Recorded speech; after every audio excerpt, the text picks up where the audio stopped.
If your engine dies early, it usually isn't because the car is unreliable. It's not bad luck. It's not a factory defect. It's not your particular car being a lemon while everyone else got a good one. It's because the engine oil stopped protecting it, quietly, gradually, for months or even years before anything felt wrong. And here's what's scary. Most oil-related engine damage doesn't happen from one catastrophic mistake. Nobody forgets to put oil in and immediately destroys their engine. That's obvious. The real damage comes from small habits that feel completely normal. Things you do every week without thinking. Things nobody ever told you were a problem. Until one day you hear a tick that wasn't there before. You feel a subtle loss of power, you see a puff of smoke at startup, and suddenly you're staring at a repair bill that costs more than the car is worth. I've watched people junk perfectly good vehicles over engine failures that were 100% preventable. Cars that should have lasted 300,000 miles, dead at 120,000 because of habits the owner thought were fine. So today on Torque and Throttle, I'm breaking down 21 engine oil mistakes that destroy reliability, and the simple fixes that keep engines alive past 200,000, 300,000, even 500,000 miles. And whatever you do, don't skip mistake number 7. That's the one most drivers do constantly, every single day, without realizing they're slowly grinding their engine to death. Let's get into it. Mistake number 21, trusting the 10,000-mile oil interval like it's law. Your owner's manual might say you can go 7,500 or 10,000 miles between oil changes. And technically, under perfect conditions, that might be true. But those long intervals are calculated assuming ideal driving, extended highway trips at steady speeds, moderate temperatures, clean air, no traffic, no short trips, and no towing. How many of you actually drive like that? Real life is different. Heat breaks down oil faster, dust contaminates it, stop-and-go traffic creates more combustion byproducts. Short trips prevent the oil from fully heating and burning off moisture.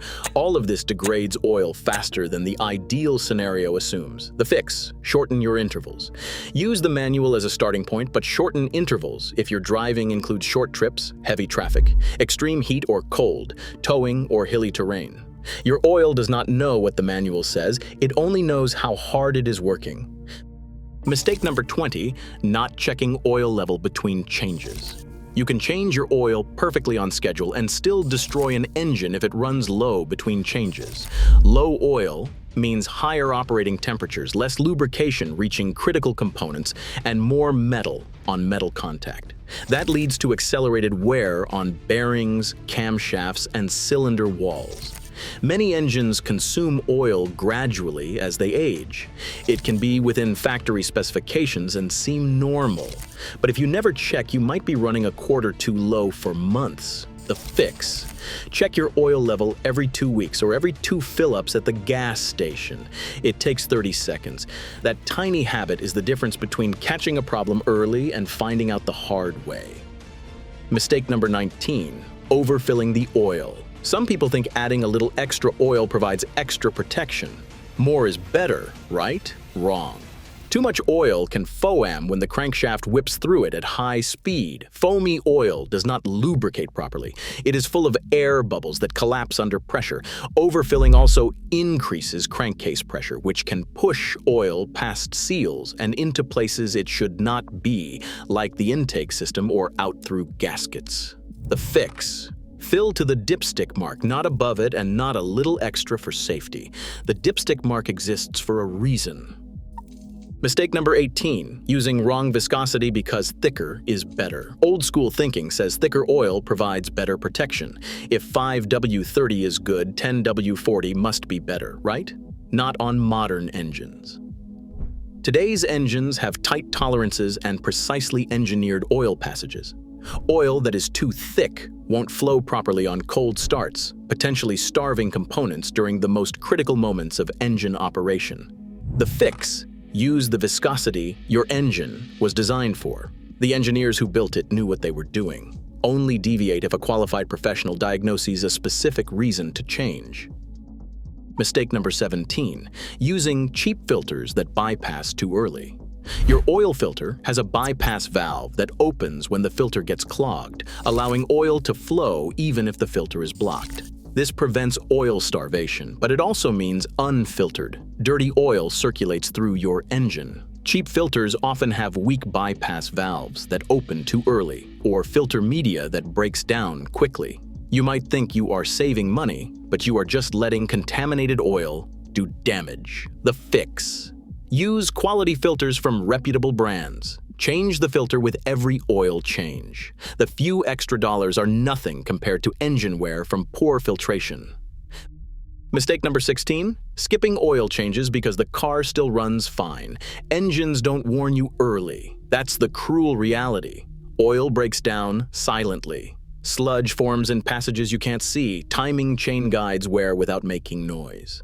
Bearings develop microscopic damage that accumulates over time. By the time you notice something, a noise, a vibration, a loss of power, significant damage has already occurred.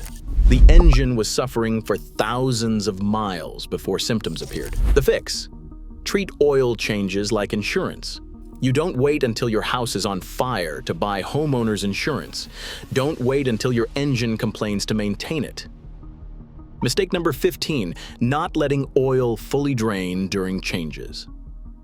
If you do your own oil changes, which is great, don't rush the drain. When you pull the drain plug and let oil pour out for 30 seconds, you are leaving old contaminated oil behind. That old oil mixes with your fresh oil and immediately degrades it. The fix is to let the oil drain for at least 10 to 15 minutes. Warm oil drains better than cold oil, so change it after a short drive when it is warm but not scalding hot. Patience here means cleaner oil staying cleaner longer.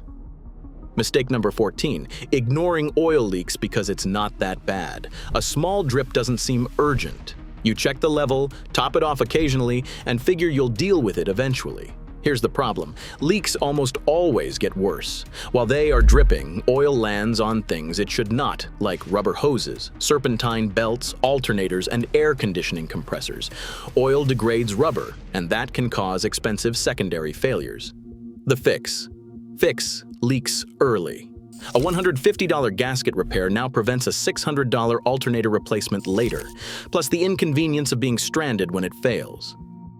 Mistake number 13, mixing random oils constantly. Topping off with whatever is on sale at the gas station every time you are low is not ideal.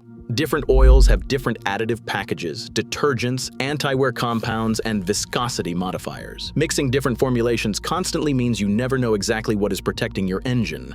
The fix is simple. Stick with one oil specification and a consistent quality standard. Topping off with something different in an emergency is fine, but do not make whatever is cheapest your regular strategy. Mistake number 12, believing oil additives are always safe. Those bottles that promise to restore compression, stop leaks, or quiet lifter noise are tempting. A quick fix in a bottle, right? Many additives are just thickening agents that mask symptoms temporarily. Some contain solvents that can damage seals. Others leave deposits that build up over time. You might fix one problem while creating others. The fix is simple. Use additives only when there is a specific diagnosed reason, and choose carefully. The best protection is proper oil at proper intervals, not magic bottles. Mistake number 11, not changing oil sooner after severe overheating. If your engine overheated badly with the temperature gauge pegged, steam coming out, and warning lights flashing, your oil took damage too. Extreme heat breaks down oil's molecular structure and depletes its additives. Oil that has been cooked cannot protect like fresh oil can, even if it looks okay. The fix is simple. After any significant overheating event, change your oil sooner than scheduled. Consider it part of the recovery process. Fresh oil gives your engine the best chance of surviving the thermal stress it just experienced. Mistake number 10, doing only short trips and never heat soaking the engine. If your typical drive is under 10 minutes, your engine oil faces a specific challenge. It never fully heats up. Oil that does not reach operating temperature collects moisture from combustion byproducts and can suffer fuel dilution from incomplete combustion.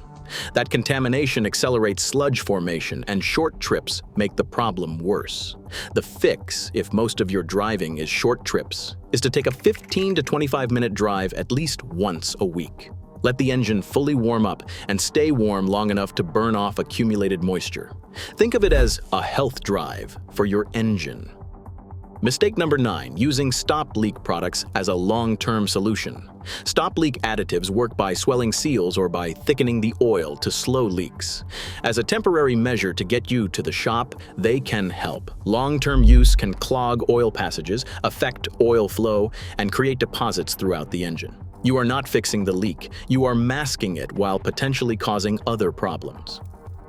The fix is simple. Use stop leak only as an emergency, temporary measure, then actually fix the leak.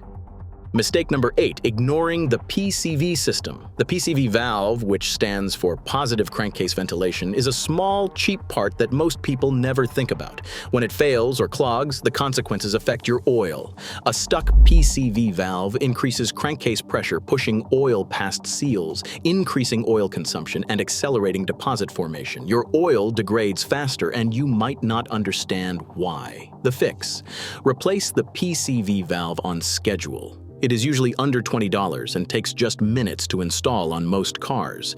Cheap prevention for an expensive problem. Mistake number 7, hard acceleration right after startup.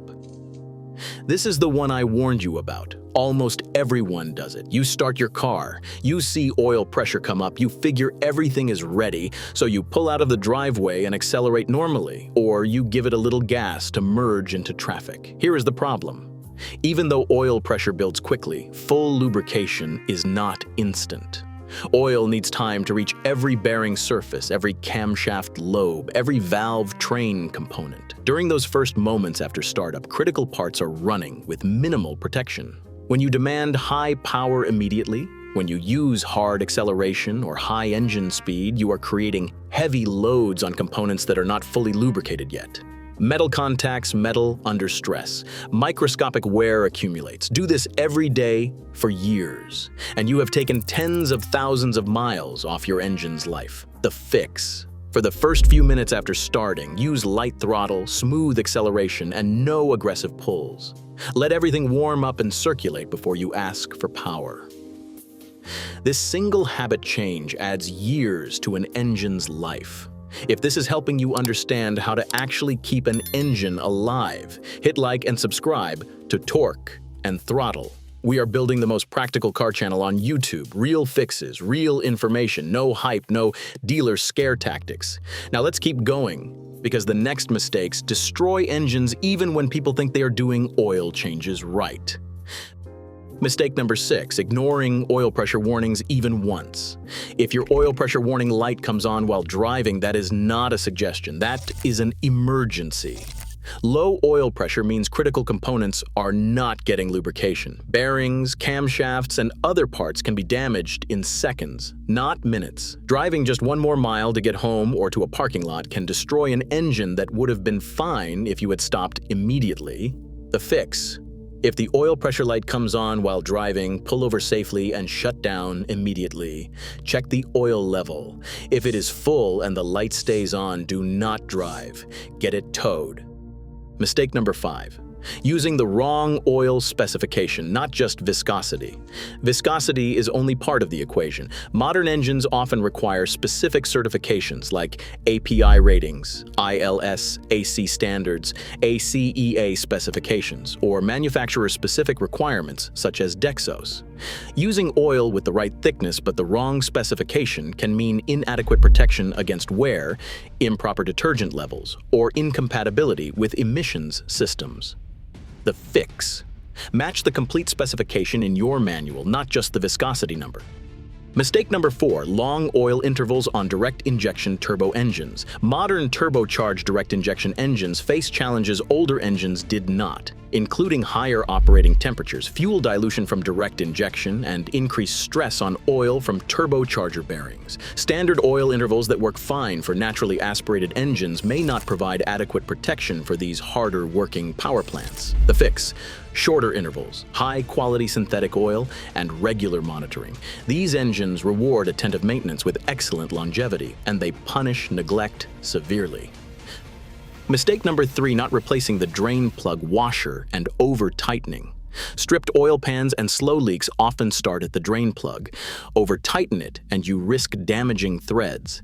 Under-tighten or reuse a crushed washer and you get a leak. The fix is to use the correct torque specifications and replace the crush washer when needed. It is a $1 part that prevents expensive problems. Mistake number 2, ignoring oil consumption patterns. If your engine starts consuming oil faster than it used to, that is information. It might be normal aging. It might be a warning sign of rings, valve seals, or other issues developing. If you do not track consumption, you will not notice the change until you check one day and find the oil level dangerously low. The fix: know your engine's baseline consumption. If it changes suddenly, investigate why. Mistake number 1, waiting for the engine to sound bad before acting.